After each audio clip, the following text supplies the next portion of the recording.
So hello everyone, कैसे हैं आप सब लोग। Welcome to the channel moral of the story. और इस चैनल पे मैं आपके लिए लेके आता हूँ कुछ इंटरेस्टिंग स्टोरीज जिसको सुन के आपको मिल सकते हैं कुछ लाइफ लेसन्स और इससे आपका कुछ टाइम पास भी हो जाएगा। हाँ, तो खैर अब बिना किसी देरी के शुरू करते हैं। मेरा नाम संजय है। ओके, तो बहुत समय पहले की बात है, पूरे देश में भयंकर अकाल पड़ जाता।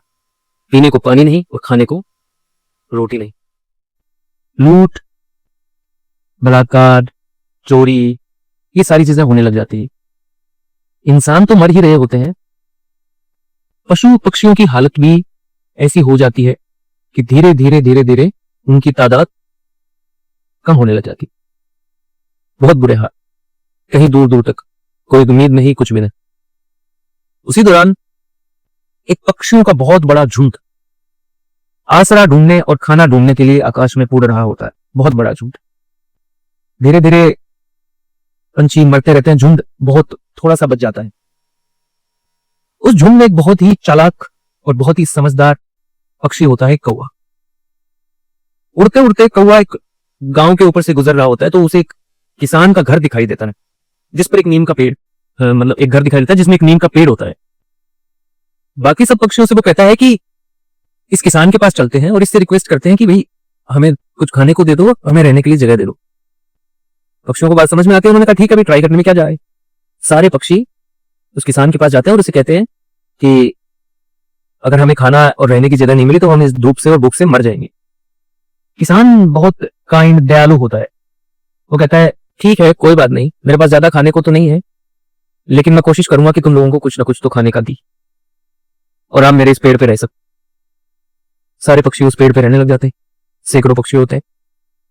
उसके पास जो भी कुछ बचा कुचा होता है, चावल के दाने या थोड़ा बहुत अनाज, वो उन्हें थोड़ा थोड़ा करके डालता। बाकी सब गांव के लोग उसकी बेवकूफी पर हंसते हैं कि देखो कैसा बेवकूफ इंसान है, खाने को खुद के पास कुछ नहीं है और इतने सारे पक्षियों को पाल रहा है और दूर दराज से पानी लेके आता है, एक मटका पानी, उसमें से भी आधा इनको दे देता है। इससे बड़ा बेवकूफ कोई नहीं हो सकता। खैर, किसान को इन सब बातों से कोई फर्क नहीं पड़ता।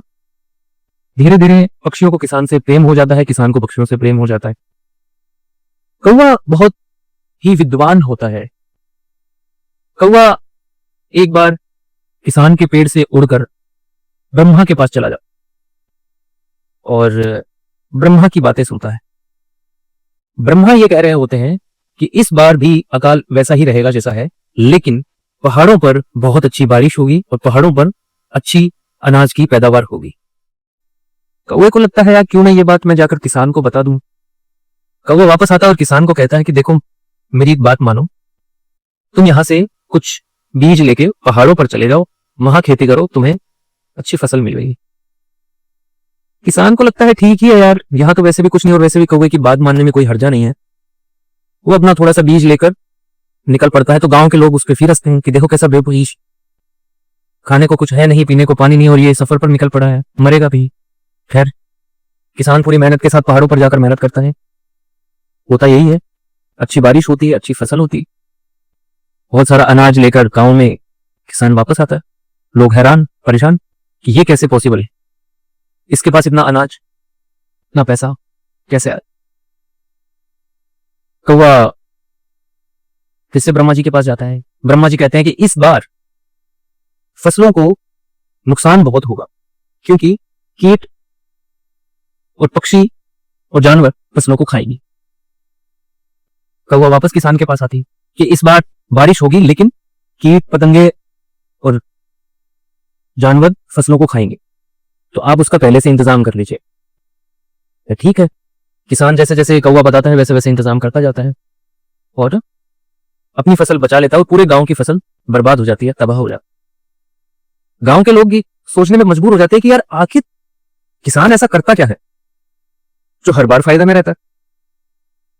गांव में एक विद्वान गुरु होते हैं, संत होते हैं। पूरा गांव उनके पास जाता है और उनसे पूछता है कि गुरुदेव आप ही बताइए कि इस किसान के अकेले के पास इतना सब कुछ और हम लोग यहां भूखों मर रहे हैं। संत विद्वान होता है, वो कहता है कि इसने बहुत बुरे समय में जिन पक्षियों की मदद की है उसी का फल उसको मिल रहा है। उस भुखमरी में भी इसने अपने बारे में नहीं सोचकर जीव जंतुओं के बारे में सोचा और उसी का परिणाम है कि इसको इतना कुछ मिल रहा है। अगर तुम लोग जाओ उसके पास और उससे पूछो तो वो तुम्हें भी मदद करे। गांव वालों को लगता है ठीक है, ट्राई करने में क्या जाता है, तो गांव वाले उसके पास जाते हैं कि हमें भी थोड़ी सहायता करो, हमारी भी फसलें बचनी चाहिए, हमारे भी बच्चे भूखे मर रहे हैं। तो किसान कहता है बिल्कुल, इस बार जब आप फसल बो दो खेत में, इस बार चूहों की एक फौज आएगी और पूरे फसलों को खा जाएगी, तो आप लोग पहले ही सब बिल्लियां पाल के रखें। गांव वालों को थोड़ा अजीब तो लगता है, लेकिन क्या करें, मजबूर हैं, किसान की बात को टाल भी नहीं सकते। वो हर किसान एक एक बिल्ली पाल लेता है और खेतों में छोड़ देता है।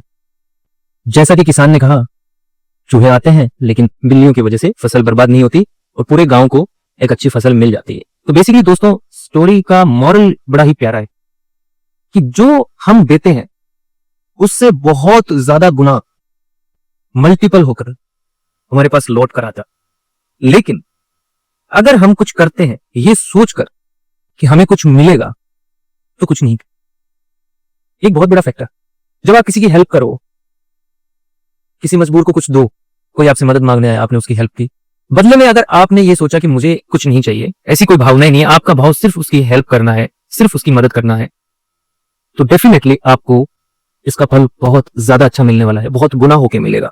लेकिन सबसे पहले हमें यह देखना बहुत जरूरी होता है कि हम जो भी हेल्प काम कर रहे हैं, किसी की सहायता, किसी का कुछ भी भला कर रहे हैं, तो वो बिल्कुल सेल्फलेस होना चाहिए, उसमें कोई भी प्रकार का, किसी भी प्रकार का कोई स्वार्थ नहीं होना चाहिए, तभी उसका रिटर्न मिलता है।